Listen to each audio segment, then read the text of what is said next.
buong korporasyon na may-ari ng bahay na yan.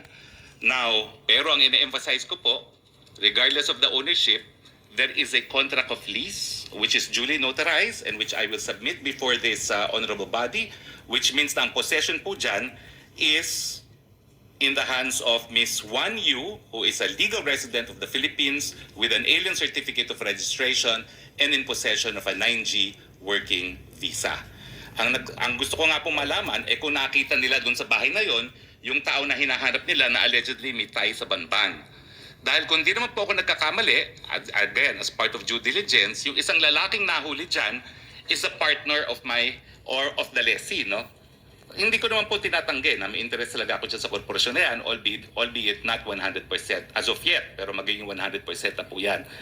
Now, yun nga po, yung lalaki, ang alam ko, is the partner of Wan Yun, and alam niyo po, hanggang ngayon, meron akong katiwala doon.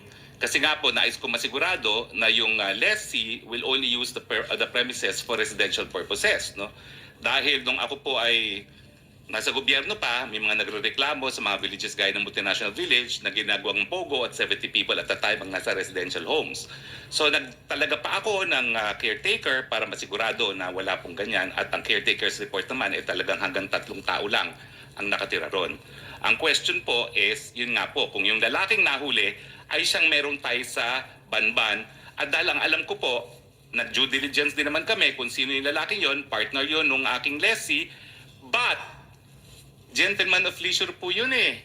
Ang sinasabi ng aking katiwala, hindi naman umaalis ng bahay, golf lang ng golf kasi may golf course po dyan at nang tinanong namin minsan ano ba ang trabaho niya, sabi niya he is a digital nomad, no? Cryptocurrency, no?